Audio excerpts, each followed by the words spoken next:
So my parents smoked when I was younger. My dad and my mum, they used to smoke menthol cigarettes. So they were quite distinct in their smell, minty aroma. Yeah, that's sort of growing up around that. Nobody else in my family really smoked, but when we were little, me and my sister used to occasionally sneak one of the cigarettes to smoke with our friends, as you do. But my mum and dad were sort of very good at encouraging us not to smoke when we were little, so they'd sort of say how they wish they'd never started smoking, and trying to educate us on sort of the addictive nature of cigarettes. So I was smoking for around 16 years, and my partner fell pregnant with our first child together. And we was looking at, she wanted the latest Casato pram, the latest car, and it had to be a matching set with the wardrobe and the change table, you know.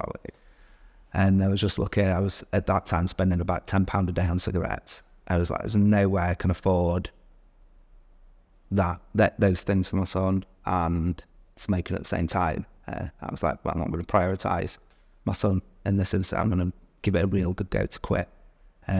So I sought professional help through the Sheffield Stop Smoking Service, and they recommended Champix and said some people had had success because I'd tried previously quitting by vapes, patches, gum, and none of them seemed to work.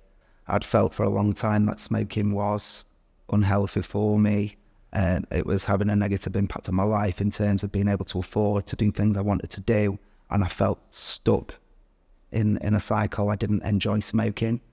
I felt I was a prisoner to smoking, and that's how it felt for me. So I was ready to quit, but obviously when you stop smoking, your body's just telling you to smoke, and your mind's telling you need a cigarette, you need this cigarette, and then you will start to feel sort of negative emotions, depression, anxiety, and you're made to believe that smoking's the fix for that. So the main benefit of stopping smoking is the financial and also the mental health side. So you're no longer trapped into this cycle of smoking to cure in the short term any sort of mental health difficulties you have. You're now able to regulate that in a healthier way.